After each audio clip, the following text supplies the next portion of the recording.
le Moudjahid Lakhdar Bourega, en liberté provisoire depuis le 2 janvier dernier, a été condamné, ce lundi 11 mai, à une amende de 100 000 $ ferme par le tribunal de Bir Mouradreh, a annoncé le Comité national pour la libération des détenus, CNLD.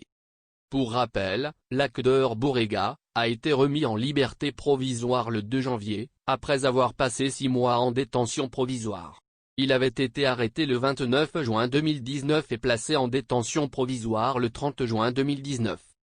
Lors de son procès, qui a eu lieu le 12 mars dernier, le procureur du tribunal de Bir Mouradreh avait requis 1 an de prison ferme et une amende de 20 000 $. Le verdict devait être rendu le 26 mars dernier mais il a été renvoyé. C'est un limogeage qui a suscité un véritable malaise à Sonatrach. La direction générale de la Société nationale des hydrocarbures a limogé le PDG du groupe Asmidal, un groupe chimique algérien, spécialisé dans la production des engrais et des produits phytosanitaires, Miloud Louichi, alors que ce dernier est hospitalisé en France où il a subi une délicate opération chirurgicale sur le pancréas. Toufik Akar aurait pu se comporter avec élégance et tenir compte de l'état de santé inquiétant de Miloud Louichi.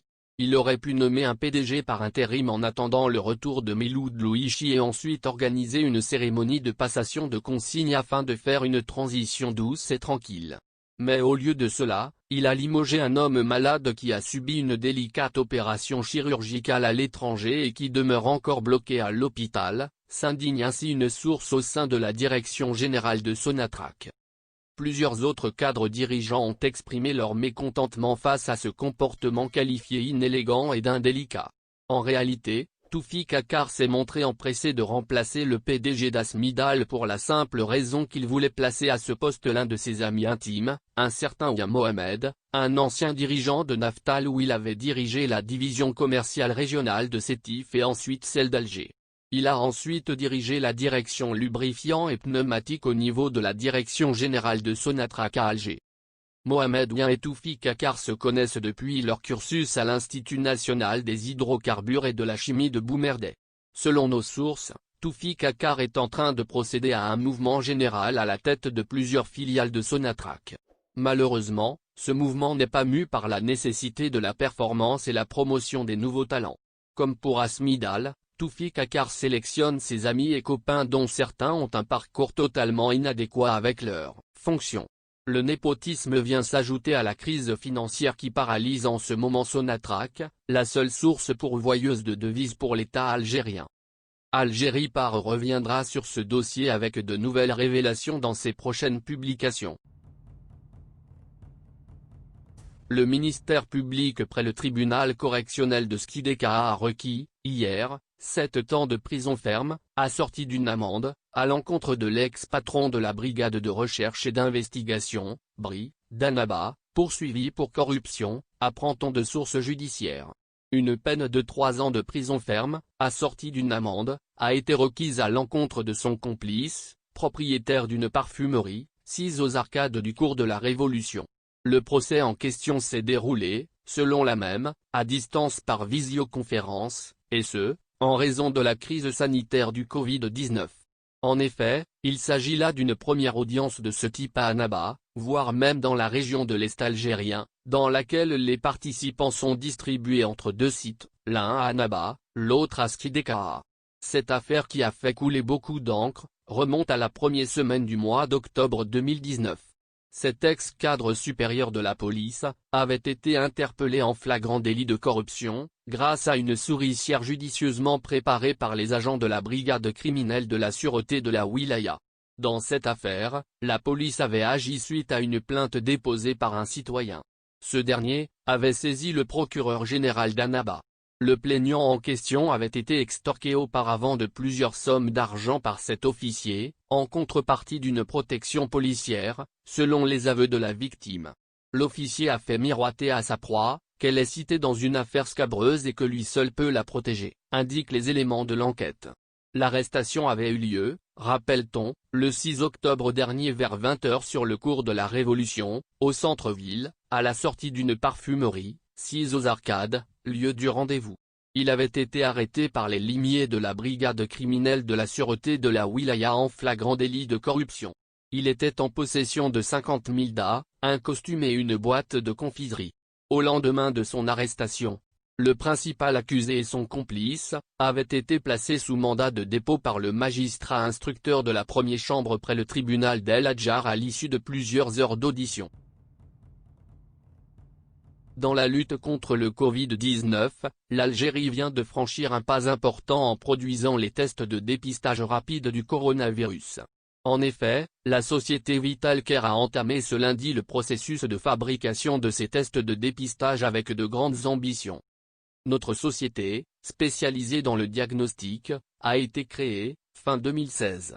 Nous avons commencé la production de bandelettes de glycémie avec 2 partenaires, un Américain et un Sud-Coréen. Avant même la survenue de cette crise, nous avons envisagé d'aller vers un autre type de test rapide, explique Ismaïl Chikou, le DG de Vitalcare dans un entretien exclusif au site Santé Algérie. La pandémie mortelle du coronavirus a agi comme un accélérateur. Cette crise n'a fait qu'accélérer les choses. Nous nous sommes lancés dans un partenariat avec un Jordanien et un Canadien avec qui nous étions déjà en discussion bien avant cette crise. L'unité devait commencer en septembre, mais avec cette crise, nous avons basculé rapidement dans ce projet de production de tests rapides du Covid-19, raconte-t-il. Vitalcare, qui a commencé par produire ce lundi des lots de validation des tests sérologiques rapides du Covid-19, va passer à la vitesse supérieure dans les prochains jours, selon son DG. Dès les prochains jours, nous entrerons en production dite de routine. La capacité totale de production peut atteindre 200 000 tests par semaine. Mais tout dépend de la disponibilité de la matière première car il faut assurer l'approvisionnement en intrants nécessaires. Les transports qu'ils soient aériens ou maritimes traversent actuellement une période difficile. Cela dit, malgré le confinement et les tensions sur les transports, nous avons commencé à recevoir les premières quantités de matières premières, a-t-il dit. Pour produire ces tests de dépistage, Vitalcare a reçu toutes les facilitations de la part des pouvoirs publics qu'elles soient administratives ou douanières, assure son DG. La société, lancée en 2016 voit désormais grand. Nous envisageons de lancer des tests rapides pour d'autres types de virus, HIV, hépatite. Nous comptons aussi produire des tests dans l'hématologie, la chimie des urines et l'immunologie. Autant de projets qui seront lancés avec nos partenaires étrangers qui vont nous accompagner pour un transfert technologique intégral. En se lançant dans la production de kits de dépistage du coronavirus, Vitalcare permet à l'Algérie de devenir le 2e pays africain, après l'Afrique du Sud, à produire ces tests. Le parti d'Abdallah Djabala, Front de la Justice et du Développement, FJD, a exprimé, ce lundi, plusieurs critiques de l'avant-projet de révision constitutionnelle dévoilé par le gouvernement jeudi dernier. Les circonstances sociopolitiques ne sont pas adéquates pour un débat efficace et permettre à tout le monde de prendre connaissance de la mouture, a estimé le FJD, dans un communiqué rendu public aujourd'hui, citant les arrestations et condamnations qui touchent les activistes du Irak. Pour le parti de Djabala, la remise du document à ce moment précis soulève des interrogations quant à ses visées véritables. Il a promis de prendre les dispositions nécessaires pour une étude approfondie de la mouture au niveau des structures du parti pour se prononcer sur sa conformité aux principes de l'islam, à la déclaration du 1er novembre et aux aspirations du mouvement populaire, Irak. Le parti de Djabala a rejeté l'idée que la mission de proposer des amendements soit confiée à des techniciens, appartenant dans leur majorité à un même courant idéologique, ce qui ne permet pas d'élaborer une constitution consensuelle. Par ailleurs, le FJD a dénoncé le maintien du caractère hybride du régime politique, imposé par les constitutions précédentes et consacré par celle de 2016, sans considération pour la majorité populaire.